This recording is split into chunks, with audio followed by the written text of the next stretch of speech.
Sistemas amortecedores de pH ou sistemas tampão. O que são os sistemas amortecedores de pH? São soluções de um ácido habitualmente fraco e da sua base conjugada, ou de uma base conjugada, de uma base fraca e o seu respectivo ácido conjugado. Normalmente, quando falamos de sistemas amortecedores ou sistemas tampão, é comum em tabelas ver-se referido o chamado valor amortecedor da solução. Este valor corresponde à quantidade de ácido ou de base forte necessária para provocar a variação de uma unidade de pH. Isto significa que quando eu olho para uma titulação de um ácido triprótico, podemos observar que há zonas em que eu tenho que adicionar um volume relativamente grande do ácido, neste caso de uma base, para provocar uma variação de pH. E depois há outras zonas, normalmente as zonas próximas do ponto de equivalência, onde pequenas adições da base provocam uma grande variação de pH. A base dos chamados sistemas tampão ou sistemas amortecedores corresponde exatamente a estas zonas das titulações.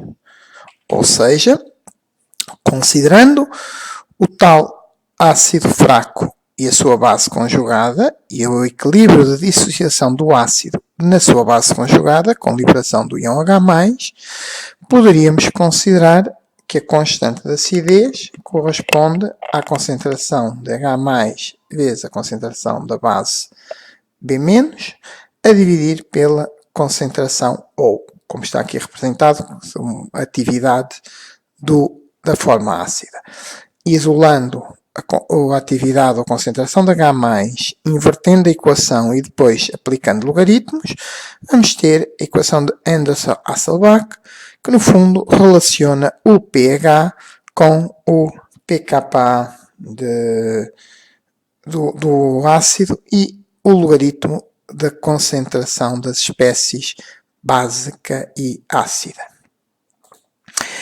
É fácil perceber que quando nós temos um sistema tampão ou amortecedor, quando adicionamos um ácido forte, o que acontece é a reação deslocar-se no sentido da formação do ácido fraco. Pelo contrário, quando adicionamos um ácido forte, uma base forte, no fundo estamos a remover o íon, o próton, o íon H+, e a reação desloca-se no sentido da formação de uma base fraca. Portanto, de um ponto de vista muito simples, podemos dizer que a adição de um ácido forte faz com que apareça mais ácido fraco e a adição de uma base forte, ela será substituída por uma base fraca. Daí o termo amortecedor. Na realidade, o sistema não impede e não tampona, não faz tampão, não impede as variações de pH, mas faz com que elas sejam muito mais reduzidas. Nós podemos calcular qualquer sistema tampão ou sistema amortecedor o pH em função do pKa e a concentração das duas espécies.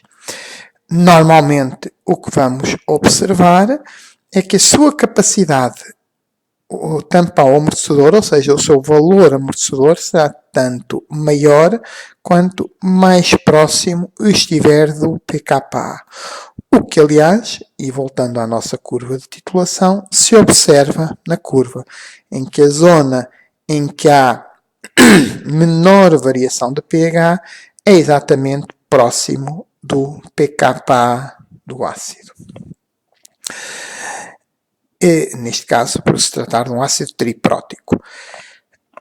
Estes sistemas tampão ou sistemas amortecedores são particularmente importantes no nosso organismo para regular o nosso pH, que anda mais ou menos por volta dos 7,4. E assim temos a nível dos espaços intracelulares, portanto, dentro das células, o sistema tampão ou amortecedor é fundamentalmente o chamado tampão fosfato. Quimicamente, é o dihidrogenofosfato, hidrogenofosfato, que corresponde a um pKa de cerca de 7,2 e, como estamos a ver, muito próximo do tal pKa de 7,4 que está do nosso organismo. Claro que proteínas e, fundamentalmente, todos os outros fosfatos orgânicos que existem na célula, como ATP, ADP, os fosfatos de glicose, de frutose, etc., que aparecem durante o metabolismo, também vão ajudar a manter o pH dentro da célula. No caso do plasma e dos líquidos intersticiais, o principal sistema tampão é o que envolve o bicarbonato. Temos ainda outros, como o caso da hemoglobina, se estivermos a falar sobretudo do sangue, e outras proteínas, que também vão ser importantes na regulação do pH. Mas, como disse, o principal é o sistema que envolve o bicarbonato. Se olharmos para o equilíbrio ácido carbónico-bicarbonato, verificamos que o pKa é cerca de 3,7, o que dista bastante do tal pH do nosso organismo de 7,4. E, portanto, seria de concluir que a capacidade tampão ou amortecedora seria baixa. No entanto, na realidade o que acontece é que este ácido carbónico encontra-se em equilíbrio com o CO2 dissolvido e este com o CO2 espaço gasoso dos pulmões. Portanto, teríamos a considerar uma equação um pouco mais complexa, em que temos o CO2 gasoso que se dissolve, reage com a água formando o ácido carbónico, que depois dissocia, dando o próton e o bicarbonato. E neste caso, a equação já será uma equação diferente, porque não tem a ver com o ácido carbónico e bicarbonato, mas com este equilíbrio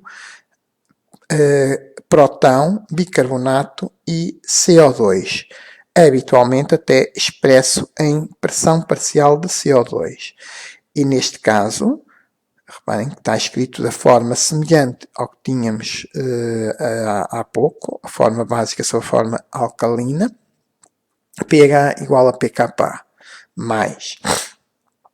Neste caso, o pKa deste sistema será bastante mais alto, será por volta dos 6,1, já mais compatível com o pH fisiológico. É exatamente esta a equação que, em termos médicos, vai definir a relação em que temos um pH de 7,4, uma pressão parcial de CO2 normal de 40 mm de mercúrio e um bicarbonato na casa dos 24 milimoles por litro. É importante termos a noção que o chamado pH fisiológico anda na casa dos 7,4, portanto, entre 7,35 e 7,45. Ou seja, na realidade, é um pH alcalino. Apesar destes serem os valores normais, a viabilidade tem uma gama maior, entre 6,8 e 7,8. É preciso ter alguma atenção quando falamos de pH, porque às vezes temos a tendência de considerar que a passagem de 7,4 para 7,2 é apenas 0,2 unidades de pH.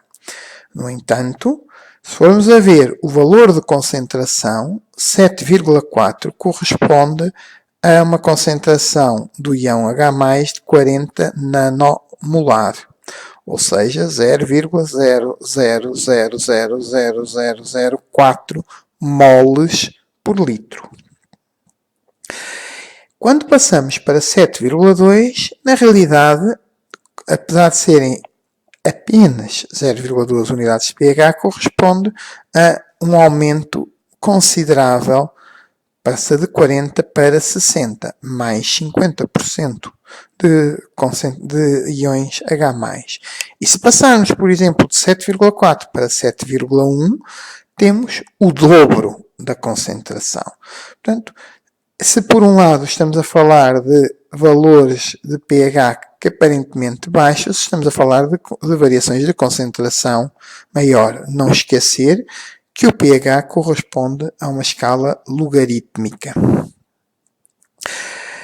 Habitualmente, quando se fala de pH no organismo, costuma-se dizer que para valores inferiores a 7,35 temos uma chamada acidemia, ou seja, o pH do sangue é inferior ao pH dito normal. Quando temos um pH superior a 7,45, dizemos que temos alcalémia. É de notar que o chamado pH neutro, do ponto de vista físico-químico, do ponto de vista fisiológico, representa uma acidemia.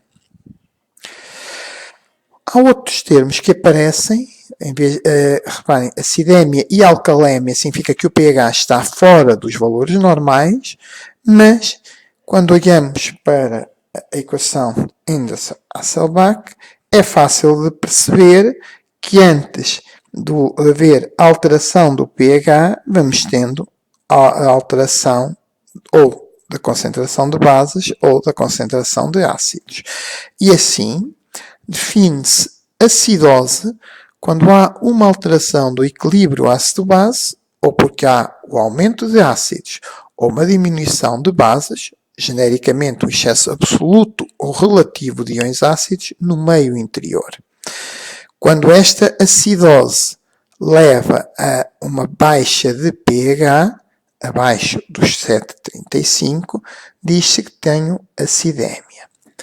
A alcalose é a alteração que ocorre por um excesso absoluto ou relativo de íons alcalinos, ou seja, ou porque há um aumento de produção de bases, ou porque há um consumo de ácido no meio interno. Mais uma vez, quando a alcalose leva a um aumento de pH superior aos 7,45, eu digo que tenho uma alcalémia. Sendo assim, os termos acidemia e alcalémia indicam sempre uma acidose ou alcalose descompensada.